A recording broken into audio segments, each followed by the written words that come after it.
Make sure to subscribe and hit the notification bell to stay ahead of the curve. Let's get started. In today's video, we're delving into one of the most talked about controversies of this early F1 season and one that also caused tension last year: flexible rear wings despite prior warnings. The topic has resurfaced and McLaren is once again the center of attention. This is your go-to channel for the fastest updates in Formula One. We have 3 hot stories for you. Let's go back to 2023, when the FIA made it clear that rear wings, in particular, would be closely monitored and that excessive flexing, particularly at high speeds, would not be allowed because it could result in aerodynamic advantages that are not within the allowed limits. This season, those warnings have become enforcement, and one of the first teams to be closely examined is McLaren. Their rear wing design has been heavily criticized by Red Bull, who claim that McLaren's wing flexes too much at high speeds. According to Red Bull, the movement creates a mini Doctor's effect between the rear flaps, something that's explicitly banned under FIA regulations. In response to such concerns, the FIA introduced stricter rules and testing protocols at the start of the 2024 season. The updated regulations now state that rear wing flex must not exceed 0.5 mm. To enforce this, the FIA enhanced its testing procedures, and reportedly, 4 or 5 teams had to make design adjustments to comply with the new standards. McLaren's wing notably passed the new tests, officially making their car legal under current rules. However, controversy reignited following the Japanese Grand Prix.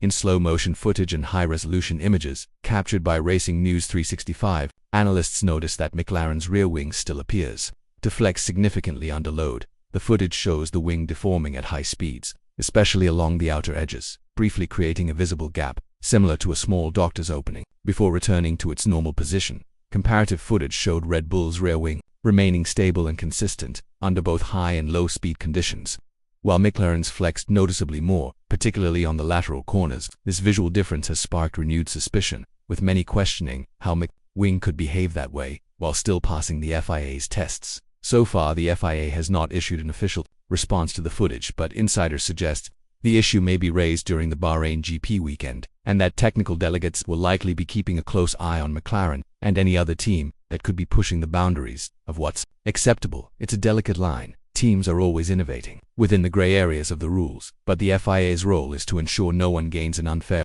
aerodynamic edge. If McLaren's rear wing is indeed flexing in a way that offers higher top speeds and improved grip through corners, it could offer a significant advantage, especially on tracks with long straights and high-speed curves. But for now, McLaren remains in the clear, at least officially so. What do you think? Is McLaren crossing the line and exploiting a loophole that the FIA needs to shut down, or are they simply being clever within the legal limits of the sport? Let us know in the comments. And if you enjoyed this in-depth breakdown, make sure to like the video, subscribe to Grand Prix and turn on notifications so you don't miss any of the latest developments on and off the track. The battle over rear wings may just be starting, and it could shape the dynamics of this championship.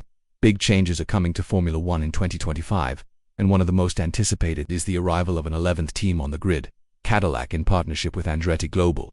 The team has confirmed that it plans to announce its driver lineup by mid-year, and according to recent reports, the list of candidates is already being narrowed down. Cadillac has made it clear they're considering 7 to 8 drivers, and the goal is to combine raw talent with experience. One of the leading names for the first seat is American driver Colton Herta, currently racing in IndyCar with Andretti. Herta has long been linked with a potential switch to F1, but one key obstacle remains: he still doesn't hold a super license, the mandatory credential required to race in Formula One. Whether he obtains it in time will be crucial for his candidacy. For the second seat, Cadillac is reportedly looking for a driver with Formula One experience, someone who has raced multiple seasons and can provide stability and technical feedback for a brand new team. The 2 frontrunners, Sergio Perez and Valtteri Bottas, both veterans, are approaching the final chapters of their F1 careers, but their names still carry weight, especially for a team looking to establish itself quickly. However, a new name just entered the conversation. During the Japanese Grand Prix weekend, highly respected journalist Joe Seward reported that Cadillac team members were spotted in conversation with Brazilian driver Felipe Drugovich, currently serving as Aston Martin's reserve driver. Drugovich has been actively seeking a race seat for the 2025 season, and now with Cadillac joining the grid,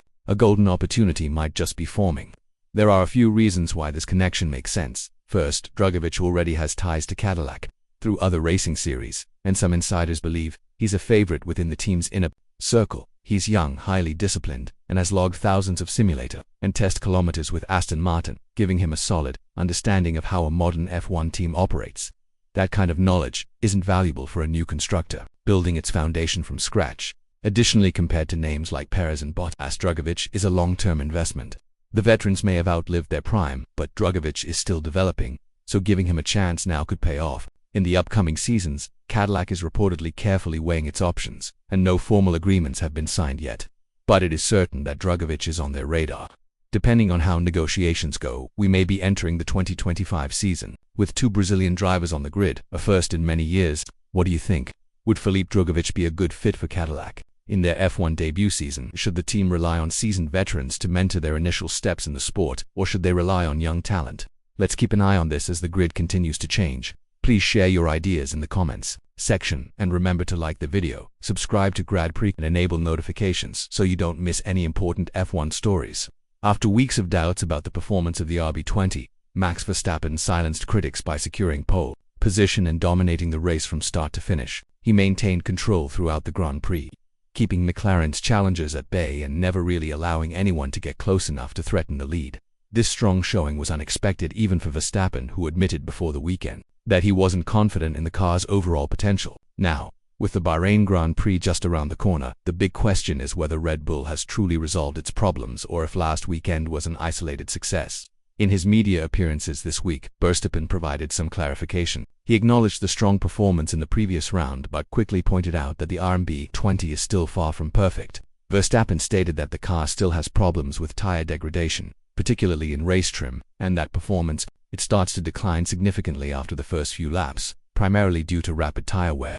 This weakness severely restricts their strategic options, preventing them from using more aggressive race plans that could otherwise open the door to greater advantages. Verstappen added that even when things go well early in the stint, it's hard to maintain a strong, consistent rhythm for an extended period of time. He said that if he finds himself behind another car and tries to attack the RB20 doesn't currently give him the confidence to push hard for several laps in a row, which leaves him vulnerable in crucial moments and unable to fully capitalize on overtaking opportunities. As for upgrades, Red Bull is not expected to introduce any major updates this weekend in Bahrain. While minor adjustments may be made to the setup or components, the core package remains largely unchanged, at least for the time being.